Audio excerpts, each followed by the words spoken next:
Hello everyone, मेरा नाम सुरभि कुमारी है और मैं देवघर झारखंड से हूँ। मेरा सिलेक्शन आईबीपीएस क्लर्क 2020 में हो गया है और मुझे पंजाब नेशनल बैंक अलॉट हुआ है। मेरा सिलेक्शन आरआरबी क्लर्क में भी हो गया था और ये मेरा फ़र्स्ट अटेम्प्ट था और मैंने फ़र्स्ट अटेम्प्ट में ही अपने दोनों एग्ज़ाम्स क्लियर किए और अपने सपनों को पूरा किया। तो चलिए आज मैं आपको अपने स्ट्रेटजी के बारे में बताना चाहूँगी और प्रिपरेशन के बारे में बताना चाहूँगी कि मैंने कैसे प्रिपेयर किया अपने एग्ज़ाम्स के लिए और कैसे मुझे फ़र्स्ट अटेम्प्ट में ही दोनों मेरा एग्ज़ाम क्लियर हुआ और मुझे सफलता भी मिली।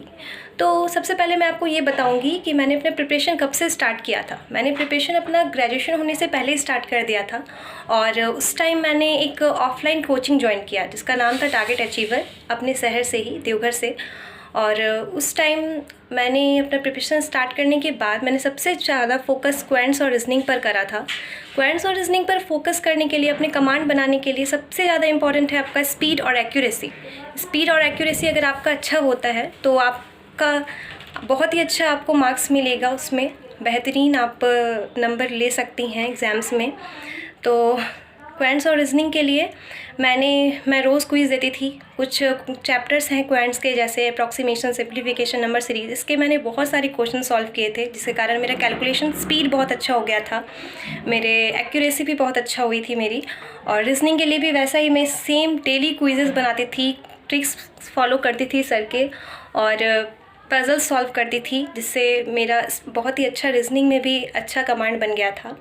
फिर जब लॉकडाउन हो गया 2020 में, मेरा पूरा ऑफलाइन कोचिंग बंद हो गया था। फिर मेरे लिए बस एक ही ऑप्शन बचा था कि मैं प्रिपरेशन जारी रखने के लिए ऑनलाइन प्लेटफॉर्म अपनाऊँ। तो ऑनलाइन प्लेटफॉर्म में आने के लिए मैंने बहुत सारे टीचर्स को पहले फॉलो किया था, देखा कि मुझे समझ में नहीं आ रहा था कि मैं किस टीचर को फॉलो करूं। फिर मेरे फ्रेंड्स के सजेशन के कारण, मेरे एक फ्रेंड है जिसके सजेशन के कारण मैंने इंग्लिश के लिए नरेंद्र सर और जीए के लिए अभिजीत सर को फॉलो किया था।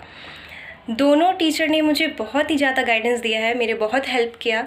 नरेंद्र सर के इंग्लिश का जो क्लासेस होती है, द हिंदू क्लास, जो हर सुबह होता है मॉर्निंग में, बहुत ही हेल्पफुल रहा। क्योंकि द हिंदू क्लासेस में सर सिर्फ द हिंदू के चैप्टर्स को अच्छे से द हिंदू को पूरा अच्छे से समझाते नहीं हैं, बल्कि उससे क्वेश्चंस भी करवाते हैं। जैसे कि उनमें रीडिंग कम्प्रीहेंशंस होता है, पैरा जंबल्स होता है ना, वर्ड स्वैप होता है, बहुत सारे क्वेश्चंस करवाते हैं, जिसके कारण आपका बहुत ही अच्छा प्रैक्टिस हो जाएगा। डेली क्वेश्चंस करते करते आप बहुत फैमिली फील करने लगते हो उससे। तो वो सारे क्वेश्चंस डायरेक्टली आपको एग्ज़ाम में मिलेंगे। सेम क्वेश्चंस आपको सर इतना प्रैक्टिस करवाते थे नरेंद्र सर कि आप बहुत ही फैमिलियर फील करने लगोगे उससे। फिर इंग्लिश में सर के जो ग्रामर रूल होते हैं, ग्रामर में सर बहुत सारे रूल्स पढ़ाते हैं, वो रूल्स भी बहुत हेल्पफुल रहा सर का। और फिर सेम मैं अभिजीत सर के लिए भी बोलना चाहूँगी कि अभिजीत सर का जीके का क्लास मेरे लिए बहुत हेल्पफुल रहा। मैं डेली उनका 1 घंटे का डेली करंट अफेयर्स देखती थी और रात में सोने से पहले एक बार उसे पढ़कर सोती थी, ये रिवाइज़ करती थी, ये देखती थी कि मैं कितना मुझे याद रहा है उससे, जो सर ने बताया उससे मैं कितना रिकॉल करती थी कि मुझे कितना याद रहा, मैं कितना समझी इससे। और सर की जो डेली क्लासेस होती थी, डेली रिवीजन क्लासेस, मैं उसे देखती थी और वो देखने के बाद मैं उसके पीडीएफ्स भी पढ़ती थी। और धीरे धीरे मेरा ऐसे ही करंट अफेयर्स बहुत इम्प्रूव होने लगा, मेरे मार्क्स अच्छे आने लगे। और बैंकिंग अवेयरनेस भी मैंने सर से ही पढ़ा था। मेरा सर इतने अच्छे से बैंकिंग पढ़ाते हैं अभिजीत सर कि सारा बहुत ही ईजी लगने लगता है। बैंकिंग के टफ़ चीज़ भी बहुत अच्छे से सर समझाते हैं। तो बेसिकली नरेंद्र सर और अभिजीत सर के कारण मेरा इंग्लिश और जीके बहुत ही अच्छा रहा और क्वेंट्स और रीजनिंग भी अच्छी हो गई थी।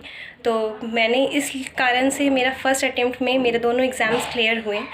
मैं बताना चाहूँगी आप लोगों को कि जिस तरह से मैंने सर लोगों को फॉलो किया और अपना प्रिपरेशन जारी रखा और लगातार रेगुलर फॉलो करने के बाद, रेगुलर मेहनत करने के बाद मुझे आज ये सफलता मिली है। जाहिर सी बात है कि अगर आप भी इसे फॉलो करते हैं तो आपको भी सफलता ज़रूर ही मिलेगी। सो ऑल द बेस्ट आप सभी लोग को। ऐसे ही मेहनत करते रहिए, पढ़ते रहिए, प्रैक्टिस करते रहिए, आप लोगों का भी सिलेक्शन होगा। मैं उन स्टूडेंट्स के लिए भी कुछ बातें बोलना चाहूँगी जो बहुत सालों से प्रैक्टिस तो कर रहे हैं, पढ़ तो रहे हैं, लेकिन उनका 1 नंबर से, हाफ नंबर से, 0.25 से इवन उनका छूट जा रहा है, फाइनल सिलेक्शन नहीं हो रहा है। तो आप लोग प्रैक्टिस करते रहिए, मेहनत करते रहिए, आप लोगों का भी सिलेक्शन होगा। आप बहुत नज़दीक आ गए सिलेक्शन से, सो डरना नहीं है, हो जाएगा आप लोगों का भी। So all the best, thank you all of you. जय हिंद, जय भारत।